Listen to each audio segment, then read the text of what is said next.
আজ আহলে হাদিসের বাড়িতে প্রত্যেকটা টোলাতে টোলাতে যত নিজামিয়া মাদ্রাসা আছে আর জামে মসজিদের নামে জালসা আছে, সব জালসাতে মেলা মেলা মেলা মেলা। আরে জাতি আমার, তোদের ইমানে কি পোকা লেগে গেল যে জালসার দিন কেন মেয়ে ছেলের নাকমাসি বিক্রি হওয়ার দোকান লাগবে?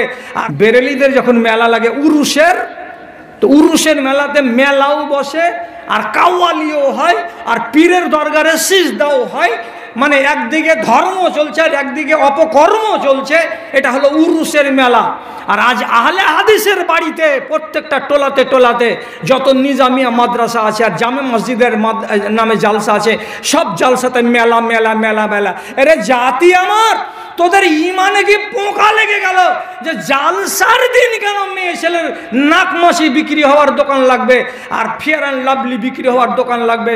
তোমাদের ইমান কি মারা পড়ে গেছে নাকি যে আমরা বক্তারা ইউনিয়ন করে বলবো যে না আমরা যাব না? তোমরা যদি বলে দাও একটা বসতে দেওয়া হবে না, কোন মায়ের লাল বসতে পারে আমি দেখি? ওগুলো ইমান আছে? আর জালসা কমিটি মানা করলে ওই গায়ের উত্তর মাথাতে গিয়ে দক্ষিণ মাথাতে গিয়ে বসে দিল, আহারকে জমিতে বস, বস এখানে বস। বাহারে তোর ইমান রে, এই ইমান নিয়ে কবরে একবার যেয়ে দেখ, এমন রেলা খাবি তখন না বুঝতে পারবি যে দিন ইসলামকে মজাক করা আর ইমানকে নিয়ে ঠাট্টা করা এর ঠেলাটা কত বড় আছে, সেদিন তুই টের পেয়ে যাবি। আস্তাগফিরুল্লাহ। অন্যায় করবে তারপরে তোমার ইমান কাঁপবে না মানে? আমার কথার দিকে খেয়াল করেন। গত কয়দিন আগে মুর্শিদাবাদের এক জায়গায় এলান করা হলো দোকান বসতে দেওয়া হবে না। দোকান বসেনি, পাবলিকের জমজমাট বাজার লাগেনি, জালসার ময়দানে রাত 8টা হয়ে যায়, সাথে একটাও লোক নাই। তো যে মৌলবি সাহেব দোকানটাকে বন্ধ করেছিল, ওই মৌলবি সাহেবকে রাত 8:30টার সময় গাঁয়ের লোক এসে দিল উত্তম মধ্যম ধুলাই, শালা তোর লেগে দোকান বসলো না আর তোর জন্য জালসা জুড়লো না আর মাদ্রাসার টাকাও হলো না। মৌলবি সাহেব তো মেয়ের খেয়ে ধুম। তারপরে রাত্রি 8:30টার সময় মাইক ধরে এলান করে বলছে, যারা যারা কাজকার দোকানদার আছো, দূরেরগুলো তো বাড়ি চলে গেছো, এবার এসো, এসে দোকান লাগাও।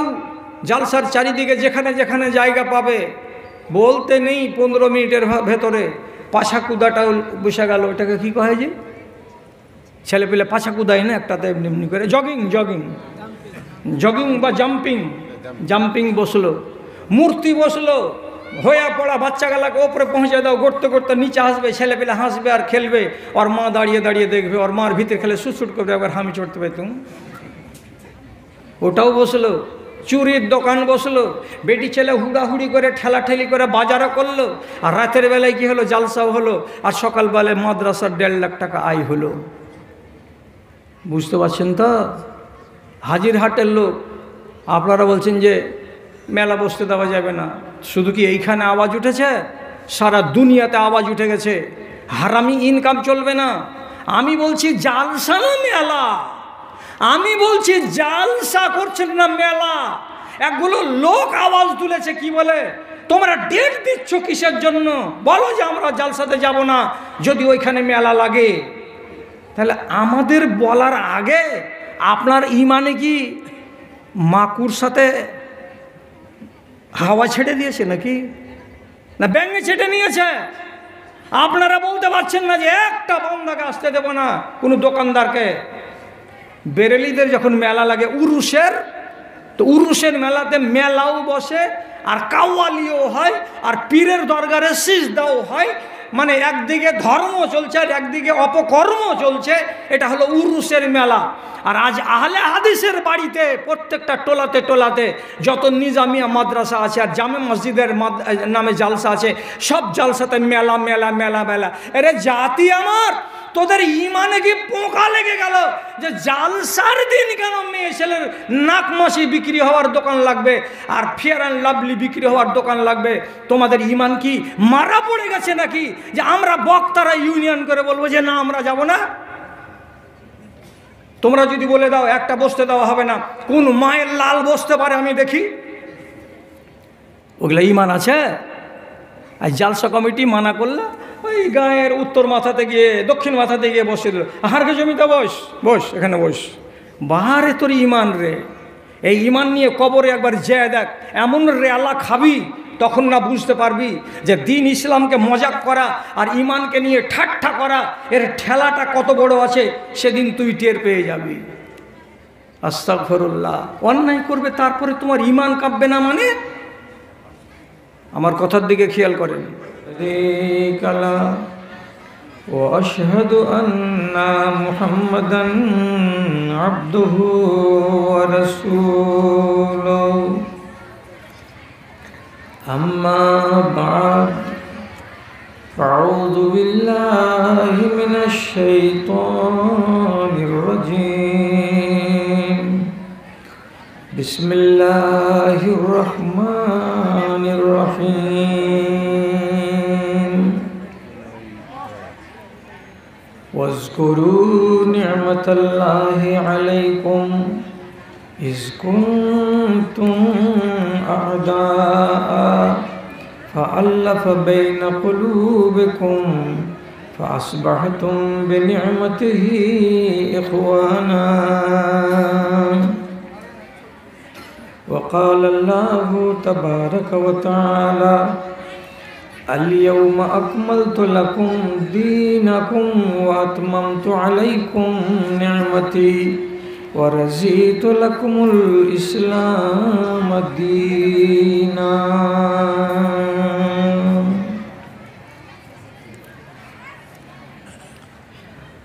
আরাধনা খোদার ছেড়ে হলে তুমি দিশেহারা, গণ্ডবোকা ভাগ্যহারা পাওনা খুঁজে কাজের ধারা। একবার সুখ নিদ্রার পরশ ভুলে কান্নাকাটির রোল তোলো, এদেশ ছেড়ে সে দেশ যেতে কি নিয়েছো তাই বলো, কি নিয়েছো তাই বলো।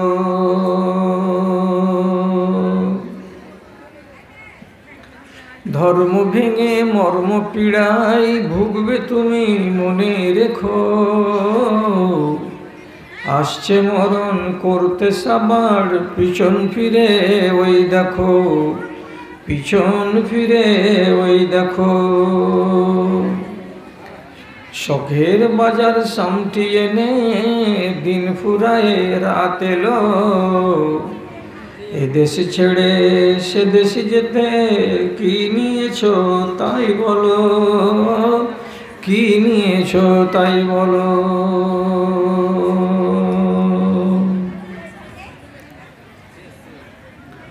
মাননীয় সভাপতি সাহেব, সমবেত এই গ্রাম তথা পার্শ্ববর্তী অন্যান্য গ্রাম থেকে ইমানি জজবাকে সাথে নিয়ে উপস্থিত বিভিন্ন শ্রেণীর আমার ভাই ও বন্ধুগণ তথা মজলিসের এক পাশে বসে থাকা আমার আদরের মাতা ও ভগ্নীগণ, আল্লাহর শুকরিয়া আদায় করছি যে আমি আমার বক্তৃতার জীবনের 44টি বছর গত করছি। কত গ্রাম, কত হাই মাদ্রাসা প্রাঙ্গণ, কত ফুটবল ময়দান, কত কার গলি আমার ডায়েরিতে লেখা আছে, যেখানে আমি হাজিরি দিয়েছি। কিন্তু আজ অবধি হাড়িকলে আসলাম, কুমারিয়াতে আসলাম, মাঝখানে হাজির হাট বলে এই যে গ্রাম জন্ম নিল, এখানে আমি এর আগে আসিনি। ভালো হলো জীবনের শেষ বেলায় আপনাদের গ্রামটাতে এসে এই গ্রামের নামটা আমার তালিকায় আমি ঢুকিয়ে নেওয়ার একটা সুযোগ পেলাম। এটাকেও মনে রাখব এবং এই নতুন জায়গায় এসেছি বলে আপনাদের মুখোমুখি হতে পেরে আমি নিজেকে ধন্য মনে করছি। আমি আল্লাহ রাব্বুল আলামিনের শুকর গুজারি করছি অন্তরের অন্তরস্থল থেকে। আপনি এই জায়গাতে হাজির হয়েছেন, মসজিদের উন্নতিকল্পে ডাকা এই জালসাই এসে ওলামায়ে দ্বীনের মুখ থেকে অনেক কথা শুনলেন এবং আমার মতো জ্ঞানের কাঙ্গাল একজন মানুষের মুখ থেকে হয়তো কিছু শুনবেন। আল্লাহ তাআলা আপনাকে এক সুযোগে তিনটা লাভ হাসিল করার তৌফিক দিয়েছেন আজ। কেন যে বাড়ি থেকে এসেছেন কষ্ট করে পায়ে ধুলোবালি লাগিয়ে। হাদিসে আছে যারা আল্লাহর পথে বেরিয়ে গিয়ে পায়ে ধুলোবালি লাগায় সেই পাকে আল্লাহ তাআলা জাহান্নামের আগুন থেকে বাঁচিয়ে নেন। কাজে আপনি এদিক দিয়ে যদি একবার দেখেন তা আপনি একজন ভাগ্যবান মানুষ। 2 নম্বর কথা, আল্লাহ তাআলা সূরা জুমারের 17 নম্বর আয়াতে বলেছেন, যারা কোনো জায়গায় বসে দ্বীনের কথাকে শোনে এবং শোনার পরে কিছু কথাকে মন থেকে মেনে নেয়, সেই লোকগুলো হলো হিদায়েত প্রাপ্ত লোক এবং তারা অতি চালাক। কেন যে ওরা আমার কথাকে মেনে নিয়ে জাহান্নামের আগুন থেকে তার দেহটাকে বাঁচিয়ে নিল। তাহলে আপনি অনেকটি কথা শুনেছেন আর কিছু কথা শুনবেন, এদিক দিয়ে আপনি ভাগ্যবান। আর একটা কথা, আল্লাহ তাআলা মুত্তাকিনদের পরিচয় দিয়েছেন সূরা বাকারার প্রথম পাতায় 3 নম্বর আয়াতে গিয়ে বলছেন, ওয়ামিম্মা রাযাকনাহুম ইউনফিকুন, যারা আমার দেওয়া ধন সম্পদ টাকা পয়সা থেকে কিছু অংশ আমার নামে খরচ করে ওরা হলো মুত্তাকিন। আপনি এটাও করলেন, তাহলে এক সুযোগে কিছু টাকা দিয়ে মুত্তাকিন হওয়ার একটা সুযোগ নিলেন, আর এক সুযোগে দ্বীন ও ঈমানের কথা শুনে নিজেকে হেদায়েতপ্রাপ্ত মানুষ হিসাবে চিহ্নিত করলেন, আর একবার পায়ে ধুলোবালি লাগিয়ে কষ্ট করে এখানে এসে নিজের দেহটাকে আগুন থেকে বাঁচিয়ে নিতে পারলেন। তাহলে আমরা যদি এক সুযোগে এতটি লাভ অর্জন করে থাকি তো আল্লাহ তাআলার নামক হালালি কেন করব না? যে আল্লাহ আমাকে সুযোগ দিয়েছেন সেই আল্লাহ তাআলার আমরা মনের কোণ থেকে, অন্তরের অন্তরস্থল থেকে একবার শুকরগুজারি করি, তার নামক হালালি করি। আপনি একবার যদি বলেন মোহাব্বতের সাথে আলহামদুলিল্লাহ। তারপরে তার আখেরি রাসূল রহমাতুল্লিল আলামিন বিপ্লবী জননেতা জনাবে মুহাম্মাদুর রাসূলুল্লাহ সাল্লাল্লাহু আলাইহি ওয়াসাল্লামের উপর শত সহস্র দরুদ ও সালাম নাজিল হোক। আল্লাহুম্মা সাল্লি আলাই, আল্লাহুম্মা বারিক আলাই। বিরাদারান ইসলাম, আমি খুব আপনাদের পরিচিত মানুষ, আর পরিচিত বলে হয়তো লোকের সংখ্যা আজকে কম হয়েছে যে ওকে আর কতবার শুনবি। তবে কথাটা আপনাকে ভরসা দিয়ে বলছি, আপনি আমাকে যতবার শুনবেন আমি আপনাকে ততবার আলাদা আলাদা কথা শোনাবো। যেটা কথা বাটনাতে শুনিয়েছি সেটা কথা রসুনগঞ্জে শোনাবো না, যেটা রসুনগঞ্জে শুনিয়েছি সেটা হাজিরহাটে শোনাবো না। আপনি যদি আমাকে শোনেন তাহলে আপনাকে প্রত্যেক দিন আলাদা আলাদা আলাদা আলাদা কথা শোনাবো। যদি বিশ্বাস না হয় তাহলে বলি যে বুখারী শরীফে কেবলমাত্র ৭৫০০-এর কাছাকাছি হাদিস আছে। তো যদি আমি বুখারীর হাদিসগুলোকে বলি তো তাহলে এইটা বলতে বলতে তো আমার ২০ বছর কেটে যাবে। তাহলে আপনি মন্দ ধারণা কেন রাখবেন? আমি বড় আশা করে আপনাদের এই জায়গাতে এসেছি যে আমাকে দীর্ঘ সময় ধরে আলোচনা রাখতে হবে। আপনি যদি আমাকে ছেড়ে পালিয়ে যান তো আপনি আমার শত্রু নন। যত তাড়াতাড়ি ছেড়ে পালিয়ে যাবেন তত আমার ভালো, কিন্তু ১.৫ ঘন্টার আগে যদি পালান তো এটা আমি কামনা করি না। এখন আরম্ভ করছি কথা। কি বলছি? আপনাকে একটা আয়াত শোনালাম সূরা আলে ইমরান থেকে, আর একটা আয়াত পড়ে শোনালাম সূরা মায়েদা থেকে। এই দুটো আয়াতে আল্লাহ রাব্বুল আলামিন ঈমান বস্তুটাকে নিয়ামত বলেছেন। ঈমানটাকে আল্লাহ তাআলা বলেছেন এটা আমার নিয়ামত। যারা এই নিয়ামতকে পেয়েছে তারা ভাগ্যবান, তাদের তকদির উজ্জ্বল বলেই ঈমানটা সে পেয়েছে। না হলে, ছোট করে বলছি, লম্বা নয়, আপনি যেদিন আপনার মায়ের পেটে 120 দিনের বাচ্চা হিসাবে হয়েছিলেন, সেদিন আপনার ওজন ছিল 300 গ্রামের এত বড় একটা মাংসপিণ্ড, নড়ছিল না মায়ের পেটে।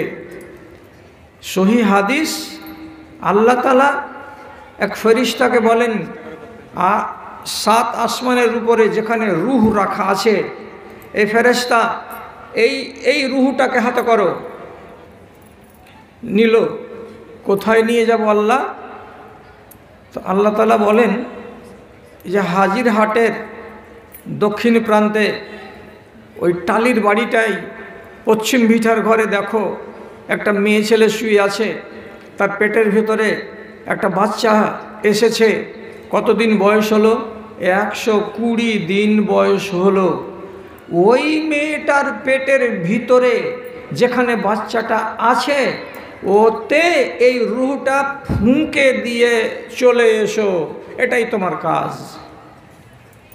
আল্লাহর ফেরেশতা রূহটাকে নিয়ে এসে এই হাজিহাটের একটা মুসলমান মহিলার পেটের ভেতরে দিয়ে চলে গেল। 10 মাস পরে আপনি ভূমিষ্ঠ হলেন। তো যেদিন ভূমিষ্ঠ হলেন সেদিন লোকেরা খবর দিল কি, মা বিয়ার বেটা হয়েছে। তাহলে আপনার মায়ের নাম কি? মা বিয়া। আপনার বাবার নাম কি? সুলাইমান। তাহলে বাপ মুসলমান এবং মা মুসলমান, মুসলমানের ঔরসে আপনি জন্মিলেন মুসলমান। যদি আল্লাহ তাআলা এটা করতেন, কি করতেন? এ ফেরেশতা, এই রূহটা নেও। আর নেওয়ার পরে উত্তর মাথায় দেখতে পাচ্ছ হাঁড়িকলের 3-4টা ঘর আছে, শিডিল ট্রাইব বা শিডিল কাস্টের। ওইখানে একটা মেয়ে ছেলে আছে, তার নাম মালতী। ওর পেটের ভেতরে একটা বাচ্চা 120 দিন বয়সের হয়েছে। এই রূহটা ওর পেটের ভেতরে দিয়ে চলে এসো। তো যদি রূহটাকে মালতীর পেটের ভিতরে আল্লাহ তাআলা দিয়ে দিতেন, তাহলে আপনি পয়দা হতেন কার বাড়িতে? একটা রবিদাসের বাড়িতে। আপনি বড় হয়ে কি হতেন? রবিদাস হতেন। তো সেই দিন আল্লাহ রাব্বুল আলামিন আপনার রূহটাকে মুসলমান মায়ের পেটে ভরে আপনাকে মুসলমান করে জন্ম দিলেন। আপনার বুকে জন্মসূত্রে এলো কি? তো ঈমান। আর যদি আল্লাহ তাআলা এটা না করতেন তো জন্মসূত্রে আপনি ঈমান পেতেন না। তাহলে এটা আল্লাহ তাআলার কত বড় নিয়ামত আপনি আইডিয়া করে নেন এইবার। এটা বিশাল বড় আল্লাহর দান যে মানুষ ঈমান নামের সম্পত্তিটাকে পেয়েছে। ঈমান কাকে বলে? আল্লাহ এক, এটা বিশ্বাস করতে হবে। রাসূল দুনিয়াতে এসেছেন অনেক, বিশ্বাস করতে হবে। ফেরেশতা আছেন বিভিন্ন কাজে, এটা বিশ্বাস করতে হবে। কিয়ামত হবে একদিন, এটা বিশ্বাস করতে হবে। আর আমার মরার পরে আমাকে দ্বিতীয়বার জন্মগ্রহণ করতে হবে। আর আমার কপালে তকদির বলে একটা কথা আছে, কি আছে আমি জানি না, তকদিরকে বিশ্বাস করতে হবে। এর নাম ঈমান। এইবার আপনাকে যেটা কথা আজকে আমি বুঝাতে চাইছি সেটা হলো এই, মানুষের ঈমান বাড়ে আর মানুষের ঈমান কমে। মানুষের ঈমানে পোকা লাগে, মানুষের ইমানের গা থেকে আবার পোকা ছুটে যায়। আপনি মরবেন তো একজন মুমিন হয়ে মরবেন, আপনি যদি মরেন মুসলমান হয়ে তাহলে বিপদ আছে। আপনাকে মুমিন হয়ে মরতে বলছি। কেন? মুসলমান কাকে বলে আর মুমিন কাকে বলে? একটা মানুষ যদি নামাজ, রোজা, হজ, যাকাত, পর্দা এগুলো সব জিনিসকে মানে, আর যত হারাম আছে চুরি, ছিনতাই, রাহাজানি, পরনিন্দা, গীবাত, সুদ, মদ এগুলো থেকে নিজেকে বাঁচিয়ে রাখে, তাহলে এই লোকটা হলো মুমিন। আর একটা লোক, একটা মহিলা, সে নমাজ পড়ে, রোজা করে, হজ করে, সবই করে, কিন্তু বেচারি পর্দা করে না, এই মেয়ে ছেলেটি মুমিন নয়, এই মেয়ে ছেলেটি হলো মুসলমান। একটা লোক নমাজ, রোজা, হজ, যাকাত সবই করে, কিন্তু নিশা না করতে গেলে ওর দানা হজম হয় না, এই লোকটা হলো মুসলমান, এই লোকটা মুমিন নয়। যদি আপনার ইমানের গায়ে দাগ থাকে, কিসের? আপনি কোনো না কোনো অন্যায় কাজের সঙ্গে নিজেকে জড়িয়ে রেখেছেন, তাহলে আপনাকে মুমিন বলা যাবে না, আপনাকে মুসলমান বলা যাবে। আপনি মরেন ইমানদার হয়ে। আর সব সময় এটা কথা আপনাকে জাগ্রত করে রাখতে হবে, আমার ইমানে যেন পোকা না লাগে। তাহলে বুঝাবো কি করে আপনাকে আমি? মেয়ে ছেলে পিলে আগেকার দিনে 7 দিন, 5 দিন, 4 দিন পর পর মাটির হাঁড়িগুলোকে পুড়াতো, ধুয়ে টুয়ে দেওয়ার পরে কি করতো? পুড়াতো, উল্টো করে আখার উপরে রেখে দিয়ে তাপ দিত হাঁড়িতে। কেন? হাঁড়িটাতে ভাত যেন নষ্ট না হয়ে যায়। আপনি তো জানেন এটা কথা। এখনকার হয়তো দেশের মেয়ে ছেলে পিলে তা করে না। ফাল যেটাতে আপনি হাল চালাচ্ছেন রোজ রোজ রোজ রোজ, মাস 3 মাস পর পর একবার করে ফালটাকে তাড়াতে হয়। এটা বুঝেন না? বুঝেন না? ফাল তাড়া মানে কি? কামারের বাড়ি নিয়ে গিয়ে গোড়া থেকে পিটিয়ে ওকে লম্বা করতে হয়, এটা হলো ফালকে তাড়ানো, না হলে কাজ হবে না। আরও বলছি আপনাকে, বছরে একবার করে মা খালারা ঘর বাড়িকে, দেয়ালকে লেপা পোছা করে, ঝাড় ঝাঁটা দেয়, দিয়ে চিকন চাকন করে দেয়, সৌন্দর্যকে বাড়িয়ে দেয়। এটা কেন করে? এটা করতে গেলে চিকন ঘর, চিকন বাড়ি, ধুলাবালি থাকবে না, দেখতে মনোরম পরিষ্কার লাগবে। তাহলে আপনাকে একবার করে মাঝে মাঝে আপনার ইমানকে ঝেড়ে ঝেড়ে দেখতে হবে। একবার করে ইমানের গায়ের ময়লাগুলোকে সরাবার জন্য একবার হিলতে হবে, আর হিলাতে হবে নিজের ইমানটাকে, আর দিয়ে নিজেকে ফয়সালা করতে হবে, আমার ইমানে দাগ নেই তো, আমার ইমানে পোকা লেগে নাই তো। যদি পোকা থাকে তাহলে পোকাটাকে আপনাকে সারাতে হবে। নবীজি হাদিসে বলছেন, ইন্না লিল ইমানে সাহাবাতুন কা সাহাবাতিল কামারে।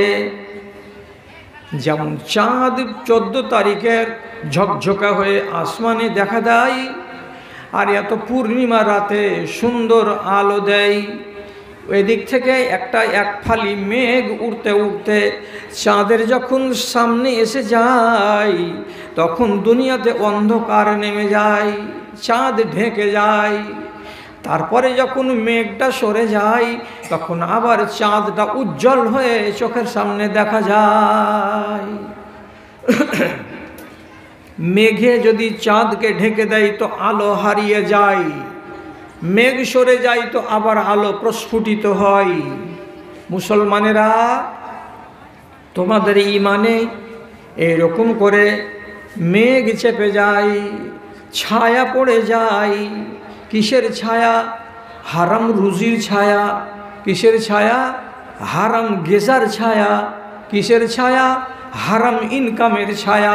ধান্দাবাজির ছায়া, পরনিন্দা এবং গীবতের ছায়া, ব্যভিচারের ছায়া, জাকাতকে আটকিয়ে দেওয়ার ছায়া, এগুলো যখন তোমার ইমানের সামনে খাড়া হবে তখন তোমার ইমানের আলোটা কমে যাবে, যেমন চাঁদের আলোটা মেঘ আসার কারণে কমে যায়। তুমি তোমার গায়ে সব সময় যেন এমন দাগ না লেগে থাকে এ ব্যাপারে সজাগ থাকো। তুমি কোনো সময় এমন ফ্রি মন নিয়ে ঘুরিও না, ইমান তো আমার ভালো আছে, ইমানে তো অসুবিধা নাই, এটা কথা বলবেন না। ইমান আপনার আমলের দোষে নষ্ট হয়, ইমান আপনার আমলের দোষে মজবুত হয়। ইমান কি আপনি কি খুঁজে বেড়াতে কোনো দেশে গেছিলেন? জাননি, আপনি তো বাড়িতে বসে ইমান পেয়েছেন। একটু হ্যাঁ আবার নাই বলেন তো। এইরকম লোক আমরা দেখেছি, আমরা ছিলাম কি ছিলাম না, যে আমার মা নামাজ পড়ছে আর আমি 3 বছরের ছেলে, মায়ের কাছে গিয়ে ও যখন সিজদাতে গেছে তখন ওর ঘাড়ে চড়ে নিয়েছি। এরকম হয় না? হয়। বাপের সাথে মসজিদে যাচ্ছে ছোট বাচ্চাগুলো, বাপ যখন সিজদাতে যাচ্ছে তো পোতা নাতি ছোট বাচ্চা দাদার ঘাড়ের উপরে চড়ে নিচ্ছে, এটা বুঝে না বুঝে এই অবস্থায় চড়াটা ঠিক নয়। তাহলে আপনি ইমানকে কত বছর বয়স থেকে দেখতে পাচ্ছেন? যেদিন আপনার বিবেক হয়েছে 3 বছর 4 বছর সেদিন থেকে মা নামাজ পড়ছে, এটা ইমান। আপনি তো 3 বছর বয়স থেকে দেখছেন বাবা নামাজ পড়ছে, এটা ইমান। আপনি তো নিজের বাপ আর মাকে সারা দিন না খেয়ে থাকতে দেখেছেন, আর আপনি খাচ্ছেন, আর মাগরিবের টাইমে খানা খাচ্ছে। মা সারাদিন খাস না কেন মা? তো বলছে বেটা রোজা করেছি। তো এখন খাওয়া যাবে না? না। কখন খাবে? বলছে সূর্যটা ডুববে তখন খাবে। তো বাচ্চা ছেলেটা দেখছে যে বাপ মা বড়রা সূর্য ডুবার পরে খানা খাচ্ছে। তো 3 বছর 4 বছর বয়সে তো আপনি দেখে নিয়েছেন এটাকে কি বলে, তো রোজা, এটার নাম রোজা। এটা কি? তো ধর্ম, এটার নাম ইমান। তাহলে আপনার তো পরিচয় আছে 3 বছর বয়স থেকে, কার সাথে? তো ইমানের সাথে। আপনি 5 বছরের ছেলে, বাড়ির আগে দিকে জুমা মসজিদ থেকে অনেক লোক বেরিয়ে আসছে, মাকে দৌড়াতে দৌড়াতে যে বলছেন মা দৌড়িয়ে আই, কত লোক দেখ। তখন মা বলছে হ্যাঁ বেটা আজকে জুমার দিন, গ্রামের লোকেরাকে এই টাইমে একসাথে এসে নামাজ পড়তে হয়, এটাকে জুমা বলে। একদিন জেনে নিলেন, তারপরে প্রতি সপ্তাহে দেখছেন এতগুলো লোক ভিড় করছে, কিসের জন্য? তো জুমার নামাজের জন্য। আপনি তো 5 বছর বয়স থেকে চিনেন, এটার নাম ইমান। তাহলে ইমানের জন্য আপনাকে কোথাও দৌড়ে বেড়াতে হয়নি, বাড়িতে বসে বসে ইমান পেয়েছেন। তাহলে আপনাকে প্রশ্ন, এবং আমার মায়েদের বোনেদেরকে প্রশ্ন, এই ইমানকে আপনি জলাঞ্জলি দিবেন কেন?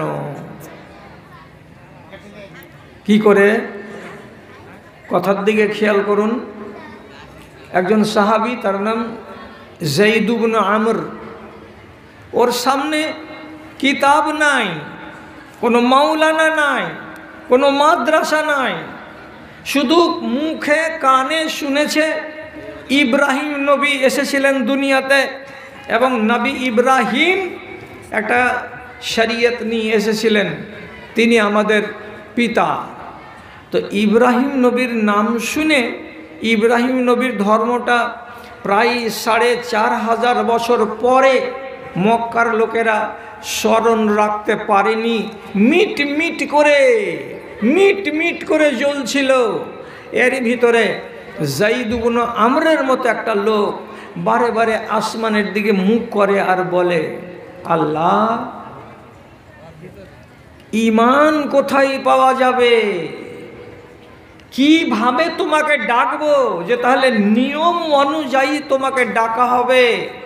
কেউ যে বলতে পারে না মাবুদ। চিন্তা করেন এমন পর্যন্ত কি মক্কার লোকেরা যদি কোনো বাড়িতে উট জবে করে, ছাগল জবে করে, দুম্বা জবে করে, আর করার পরে ওকে দাওয়াত খেতে ডাকে, তো যায়েদ ইবনে আমর কোনোদিন কোনো মানুষের বাড়িতে গিয়ে তাদের জবে করা খাসির মাংস খেতেন না, তাদের জবে করা দুম্বার মাংস খেতেন না। কেন? হে আরবের লোক, এই দুম্বাটাকে জন্ম দিয়েছেন কে? তো আল্লাহ। আর তুমি জবা করছো কার নামে? তো খোদা বুতের নামে, এই মাটির প্রতিমার নামে। তোমরা এই যে নকল খোদার নামে তোমাদের জানোয়ারগুলোকে জবে করছো, এটা হালাল নয়, এটা হারাম, কাজে এমন মাংস আমি খাবো না। তখন তো নবী আসেনি, তো শরীয়ত কোথায়? শরীয়ত তো নাই, তা আসল শরীয়তটা পাবে কোথায়? এই জন্য বেচারি পেরেশান আছে যে আল্লাহ তোমাকে পাবো কি করে, ইমান পাবো কি করে, ইমান কোন জায়গাতে গেলে খুঁজে পাওয়া যাবে? আর আপনি কি খুঁজে বেরিয়েছেন জীবনে কোনো দিন? ইমান কোথায় পাওয়া যাবে? আপনার বাড়িতে ইমান, আপনার গ্রামে ইমান, আপনার মসজিদে ইমান, আপনাকে কষ্ট কোথায় করে বেড়াতে হয়নি।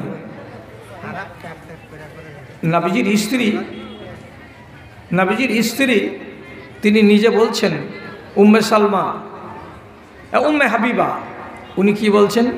আমি একদিন দেখছি যায়েদ ইবনে আমর কাবার প্রাঙ্গণে বসে আছে, এইরকম করে হেলান দিয়ে কাবাতে, আর দিয়ে তারপরে উপর দিকে হাতটা তুলে দিয়ে বলছে, লা আদরি ইয়া রাব্বে কাইফা আবুদুকা।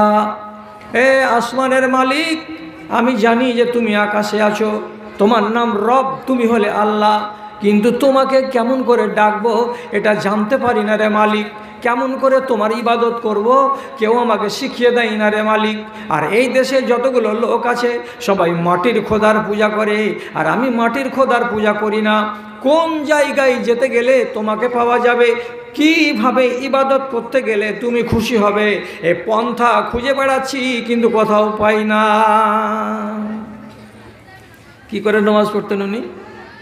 রুকু নাই, সামি আল্লাহুল লিমান হামিদাও নাই, এমনি করে একবার দাঁড়াচ্ছেন, হাত বাঁধছেন কি বাঁধেন না, একবার দুবার আল্লাহু আকবার, সুবহানাল্লাহ, লা ইলাহা ইল্লাল্লাহ, হয়ে গেল। এবার চলে গেলেন, রুকু নাই, সিজদা নাই, কেউ তো ঢং দেখাবার নাই। জমিনে মাথা টেকাতে গেলে সিজদা হয়, মাথাটাকে জমিনে লাগিয়ে দিলেন, ওখানে যে ওই একই কথা, সুবহানাল্লাহ, আলহামদুলিল্লাহ, লা ইলাহা ইল্লাল্লাহ, কখনো এইটা আগে, কখনো এইটা পরে, কখনো এইটা পরে, কখনো এইটা আগে, এমনি করে বলে। আর বলার পরে মাঝে মাঝে একবার করে বলে, এই আসমানের মালিক, কেমন করে তোমার ইবাদত করব তা তো আমি জানি না। ইমান খুঁজে বেড়াচ্ছে বেচারি।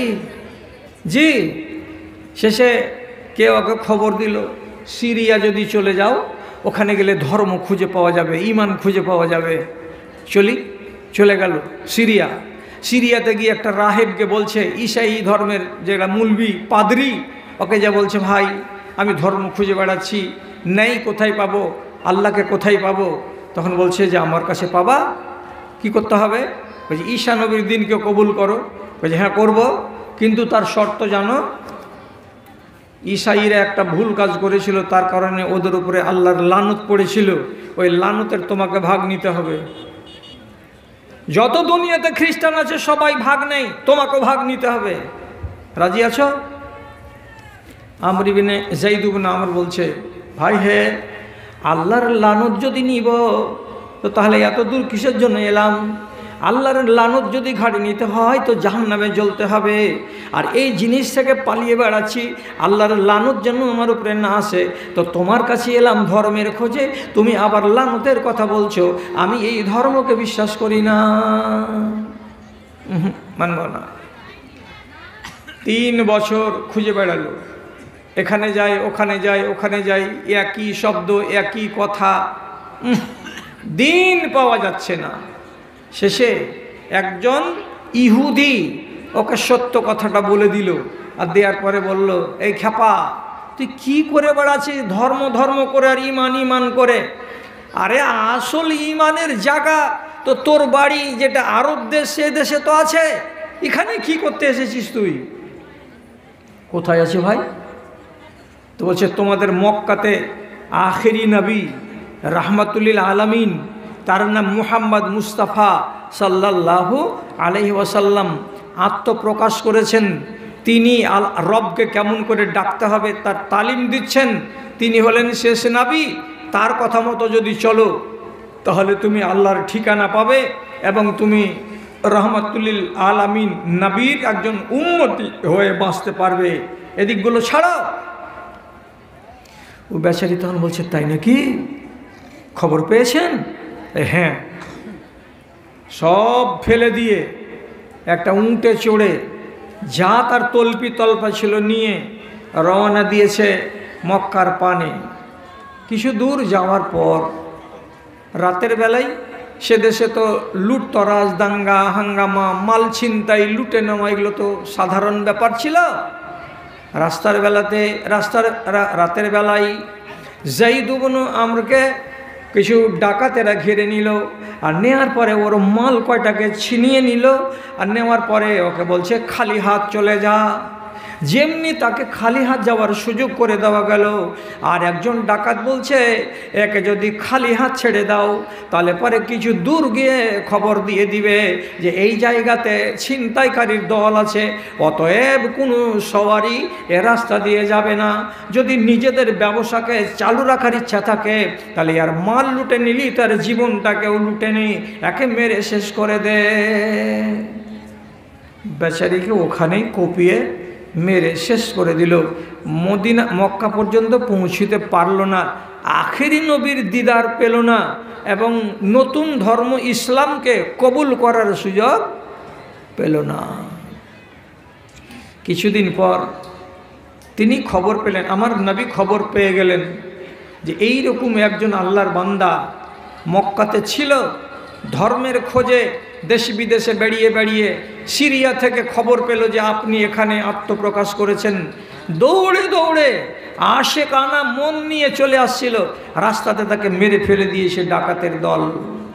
রাসূলুল্লাহ দুঃখিত হলেন, আর হওয়ার পরে সাথে সাথে সুসংবাদ দিয়ে বলছেন, আমার উম্মতিরা তোমরা কান খুলে শোনো, কিয়ামতের দিন আমার পেছন দিকে আমার উম্মতিরা দাঁড়াবে, আর আমার সামনে এক সাইডে এই যায়েদ ইবনে আমর বলে লোকটা একাই দাঁড়াবে। সে কার উম্মত হয়ে দাঁড়াবে? তো নবীজি বলছেন সে একাই একটা উম্মত হয়ে দাঁড়াবে। ওটা ইব্রাহিম নবীর উম্মত নয়, এটা আমারও উম্মত নয়। সে উম্মত একটা স্বতন্ত্র উম্মত হয়ে হাসরের ময়দানে খাড়া হবে এবং আল্লাহ রাব্বুল আলামিন তাকে সুন্দর বদলা দেবে। আচ্ছা, কেন বললাম বুখারীর হাদিসটা? আপনি কয়দিন ধর্মের খোঁজে এখান থেকে শামসি গেছিলেন মনে আছে না?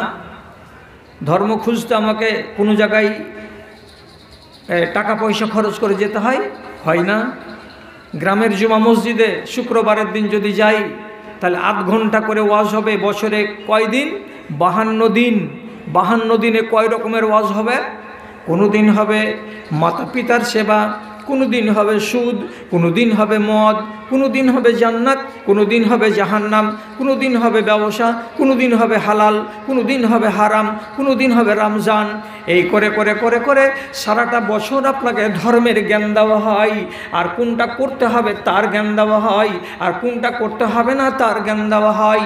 তার মানে বাড়িতে বসে বসে আপনি দ্বীনকে পেয়েছেন, ধর্মকে পেয়েছেন।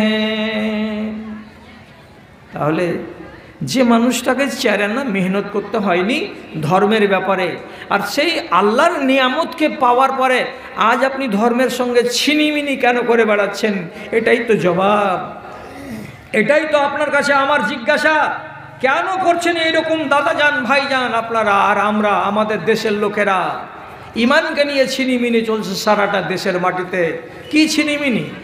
হ্যাঁ, ছিনিমিনিটা হলো এইটাই যে আপনি তো জোর গলাতে বলবেন যে আমি একজন মুসলমান, এবং আমিও বলবো যে হ্যাঁ আপনি ইমানদার, কিন্তু ইমানগুলোকে ভাগযোগ করে দেখেছেন? কইছে মৌলভী সাহেব ইমানকে ভাগ করব কেমন করে? হ্যাঁ, নীতিতে যদি মাপতে চান তো মাপা যাবে। এই মজলিসে যতটি বেটা ছেলে আপনারা আছেন, কাউরি ইমান আছে ইবলিশের ইমানের মতো। কইছে ওরে আল্লাহ রে, মৌলভী সাহেব বাঁশ দেওয়ার কথা বলিও না। আপনার উপরে কি রাগ আছে? আমার রাগ নাই। এখানে যতটি মেয়ে ছেলে আছে যদি ভালো করে কাঁচ দিয়ে দেখেন তো দেখা যাবে কিছু কিছু বেটি ছেলের ঈমান আছে ফেরাউনের মতো। এখানে এই নর নারীগুলোকে যদি একবার ভালো চোখ দিয়ে দেখেন, চিন্তা করে দেখতে যান, এমন কিছু লোক পাওয়া যাবে যাদের ঈমান আছে আবু লাহাবের মতো। কোচে ভারী লাগছে শুনতে মৌলভী সাহেব, আবু লাহাব তো হারামি লোক, ওর ঈমানের মতো আমার কেন মিল হলো? ফেরাউন তো শয়তান মারদুদ, তো ওর ঈমানের মতো আমার ঈমান কেন হবে? ইবলিশ তো মারদুদ, আমার দুশ্মন, তো ওর ঈমান কেমন যে আমার ওর ঈমানের মতো ঈমান আছে? এটা কথা কেমন? আপনাকে শর্ট করে বলছি, কি ফেরাউন জিন্দেগি বেহর বলে আসলো যে আমি আল্লাহ, আমি আল্লাহ। এমন পর্যন্ত কি ওর বাড়ির একটা কাজের মেয়ে ছিল খাদেমা, ও ওর নিজের পালক বেটিকে চিরুনি করছিল, আর চিরুনি করতে করতে হাত থেকে চিরুনিটা পড়ে গেল। তখন এই কাজের মেয়ে, তার নাম হলো মা শ্বেতা, এই মহিলা চিরুনিটাকে যদি উঠালো তো উঠাবার কারে বলছে সুবহানাল্লাহ, এটা একটা তসবিহ পড়লো। ফেরাউনের পুষা বেটি কাজের মেয়ের দিকে এমনি করে তাকিয়ে বলছে তুই কি কহলি? কে আল্লাহ? কেন আমার বাপ ফেরাউন তোর রব নয়? তুই কোন আল্লাহর কথা বললি বলতো? কাজের মেয়েটি বলছে তোর বাপ কেন আল্লাহ হবে? আসমানের উপরে যিনি আছেন উনি আমার আল্লাহ, তোরও আল্লাহ, তোর বাপেরও আল্লাহ। তো বলছে কহে দিব আর বাপকে, যা বলে দেগা। সাথে সাথে চুল বাঁধা ছেড়ে দিয়ে টান টান করে হাঁটতে হাঁটতে গলিতে যায় বলছে আব্বা, যেই মেয়ে লোকটাকে তুমি 10,000 টাকা করে বেতন দিছ, আর যদি হাত থেকে চিরুনি পড়ে গেল তো চিরুনি উঠাইতে গেল তো বলছে কি বিসমিল্লাহ, তো কে ওইটা? আল্লাহ। বলছে আসমানের উপরে আছে ওইটা আল্লাহ। তখন বলছে এই ও কথা বলেছিলি নাকি? তুই আমাকে আল্লাহ বলে মানিস না? বলছে না, মানি না। বেচারিকে শেষ পর্যন্ত চোখের সামনে এত বড় কড়াইয়ে 20 টিন তেল ঢেলে দিয়ে বিশাল বড় চুলাতে তাপ দিয়ে এবার বলছে তোর চোখের সামনে তোর 2টা বাচ্চা আছে, ফেলে দিব, এখনও বল যে ফেরাউন আল্লাহ। বলছে না, বলবো না। চোখের সামনে একটা বাচ্চাকে ফেলে দিল কড়াইয়ে, কড়াইয়ের তেলে উতলাতে উতলাতে হাড় মাংসকে চোখের সামনে আলাদা করে দিল। আর একটা বাচ্চাকে ধরে বলছে বল ফেরাউনকে আল্লাহ বলে স্বীকার কর, যে করবো না। আর একটা বাচ্চাকে ফেলে দিল কড়াইয়ের তেলে, বাচ্চাও মরে গেল। তারপরে যেটা কোলে বাচ্চা আছে এই বাচ্চাটাকে কোলে নেওয়া অবস্থায় বলছে বল, নাহলে এই বাচ্চাকে ফেলে দিব। তো কোলের বাচ্চাটাকে, দুধ খাওয়া বাচ্চাকে আর মা ফেলতে পারবে না বলে দ্বিধা করছে, ফেরাউনকে আল্লাহ বলবো তাহলে বাচ্চাটা বেঁচে যাবে, না যদি বলবো বাচ্চাটাকে মেরে দিবে। মায়ের কোলে 6 মাসের বেটি আওয়াজ করে বলছে আম্মা 10 মিনিটের জন্য ফেরাউনের কড়াইয়ে যদি জ্বলে যাই আর তুই যদি জ্বলে যাবি তো 10 মিনিটের ওই পারেই তুমি আর আমি আল্লাহর জান্নাতে এক জায়গায় হয়ে যাব। অতএব চিন্তা করতে হবে না মা, তুমি আমাকে কড়াইয়ে ফেলে দাও, আর দেওয়ার পরে তোমার কাছে প্রস্তাব যাবে, তুমিও স্বীকার করে নাও, তোমাকেও কড়াইয়ে ফেলে দেওয়া হবে। 3 বাচ্চাকে কড়াইয়ে পোড়ালো। পোড়াবার পরে এই মেয়েটাকে কড়াইয়ে ফেলার আগে বলছে একটা শর্ত আছে, আমাকে যদি তোমরা পুড়িয়ে দাও তা আমি শুধু চাইছি তোমার কাছে আমার একটা আরজি, এই যে 4টা বাচ্চাকে তুমি এমনি করে পুড়িয়ে 4 জন লোককে মারলে এদের কবর কিন্তু তোমাকে পাশাপাশি দিতে হবে, দূরে দূরে দিতে হবে না। আমার 3 বাচ্চা থাকবে আর আমার বাচ্চার সঙ্গে আমিও থাকবো কবরে, এমনি করে কবরটা দিবা তো? ফেরাউনের লোক বললে হ্যাঁ অমনি করেই দিব। এভাবেই কবর দেওয়া হলো 4 জনকে। চিন্তা করবেন এটা কবে? আমার নবীর জন্মের 2500 বছর আগেকার ঘটনা।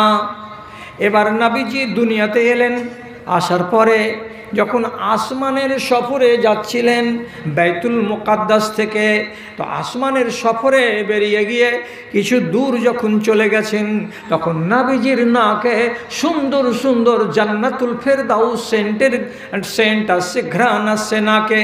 তখন নবীজি জিজ্ঞেস করে বলছেন, জিবরিল আমিন, এ ফাঁকা জায়গাতে এত মিষ্টি ঘ্রাণ, এত আতরের সেন্ট আমার নাকে কেন লাগছে, কোথা থেকে এটা আসছে?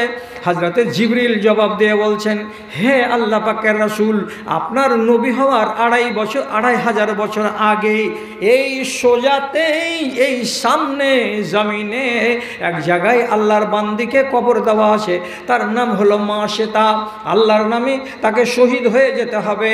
ওর উপরে আল্লাহ তাআলা কত রাজি হয়েছেন যে তার কবর থেকে জান্নাতের সেন্ট উপর দিকে চলে যাচ্ছে, আর সেই সেন্টগুলো আপনি আজ ২৫০০ বছর পরে নিজের ঘ্রাণ নাকে পাচ্ছেন। এত কাজের মানুষ এই জল্লাদ ফেরাউন সব কিছু জানার পরে নিজেকে শুধরাতে পারেনি। এবার নীল নদ পার করে মুসা নবী তার সম্প্রদায়কে নিয়ে বাঁচবার জন্য ওপারে চলে গেলেন। রাস্তা তৈরি করেছিলেন লাঠি মেরে 12টা রোড, কোথায়? তো নীল নদীকে বুক চিরে আল্লাহর হুকুমে রাস্তা হলো। ফেরাউন পিছন দিক থেকে আসলো দৌড়ে দৌড়ে, তাড়া করবে বলে নীল নদীর কিনারায় এসে দেখছে রাস্তা। এই বেঈমান বলেছিল তার মিলিটারিদেরকে, দেখ তোরা ফেরাউনকে আল্লাহ বলতে দ্বিধা করিস, নীল নদী রাস্তা বানিয়ে রেখেছে আমার জন্য। সব গাধার দল বলছে, ঠিকই গো, আপনি আল্লাহ গো, নাহলে এত সুন্দর রাস্তা তোরা তো আর জানিস না যে এর আগে কে গেছে এইখান দিয়ে। যেমনি নীল নদের মাঝখানে এলো, আল্লাহ তাআলা নদীকে বলছেন এক হয়ে যা। যেমনি এক হয়ে যা বলল, সাথে সাথে পানিগুলো মিলে গেল, রাস্তা বন্ধ হয়ে গেল। আর যখন রাস্তা বন্ধ হয়ে যাওয়া, ফেরাউন তখন ডুবতে শুরু করলো। আর যখন ডুবতে যাচ্ছে তখন মরণের 5 মিনিট আগে বলছে কোন কথাটা? আল্লাহ তাআলা সে কথাটা কোরআনে লিখেছেন। সে বলছে, আমানতু বিল্লাযী আমানাত বিহি বানু ইসরাঈল, আমি ওই আল্লাহর উপরে ঈমান আনলাম যেই আল্লাহর উপরে বনি ইসরাইলের লোকেরা ঈমান এনেছে। তার মানে তোমাদের মুসা নবীর কওম, তোমাদের আল্লাহ যেটা, আমারও আল্লাহ সেটা, আমি নিজে আল্লাহ নই। দাবিটা কখন ছাড়ছে?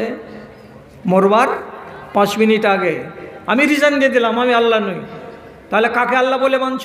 যে তোমরা আসমানের উপরে যাকে আল্লাহ মেনেছো তাকে আমি আল্লাহ বলে মানছি। তাহলে এই বেঈমান শয়তান যে নিজের ঈমান প্রকাশ করছে কোন টাইমে? মরার টাইমে, ঠিক না? কেন বললাম আপনার ঈমান ফেরাউনের ঈমানের মতো? এই জন্য বললাম রাগ করে। কিছু কিছু মানুষ আছে, বয়স কত? বলছে 60 বছর, নামাজ পড়ো না? পড়ি না। কত কত মেয়ে ছেলে পিলে আছে, দেখবেন শরীর স্বাস্থ্য সব ঠিক আছে, বয়স কত? তো 55 বছর, নামাজ পড়ি না। আবার হঠাৎ করে যদি মালদা থেকে রিপোর্ট চলে আসে যে আপনার তো একটা কিডনি ফেল আর একটা কিডনি ধুকুর করছে, বড় জোর 1-2 মাস আছেন, যা মন লাগে খেয়েলেন, পড়েলেন, নিয়ে জিয়ার আরমান মিটিয়ে নেন, আপনার কবরে যাওয়ার টাইম হয়ে গেছে। ওই মেয়েটা কে আছে গো? ওই মেয়েটা কে আছে? কথা বলেন না কে আছে? কেন ভিক্ষা চাইবে এখানে? আরে ভাগান ওটাকে, ভাগান। তোর ফকিরের আমি সারাটা গোষ্ঠীকে ধরে বেশি ভিক্ষা চাওয়ার জায়গাটা কত ভালো এসেছে এখানে। কত লাখ টাকা তোর বাকি পড়ে আছে একেবারে।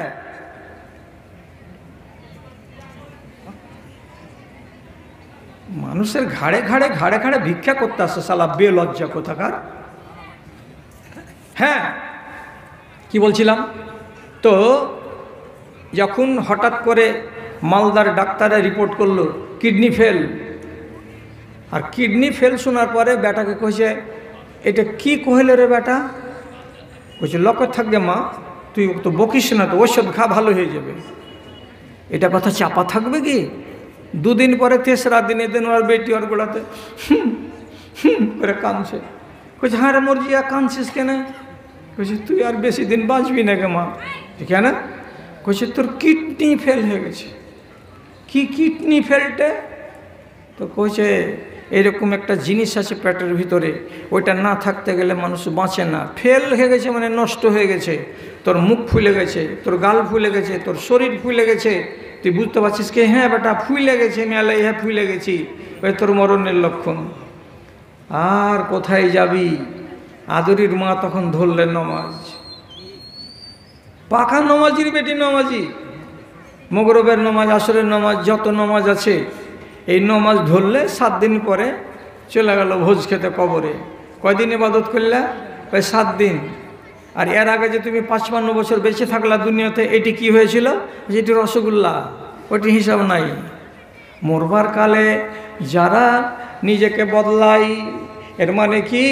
যখন দেখবে রাস্তা বন্ধ হয়ে গেছে, হয় ক্যান্সার হয়ে গেছে, কিংবা জন্ডিস হয়ে গেছে, কিংবা আমার লিভারে এমন এমন অসুখ দানা বেঁধেছে যার আমার বাঁচার চান্স নাই, তখন দেখবেন গ্রামের লম্পট হতে গেলেও নমাজির বেটা নমাজি হয়ে যাবে।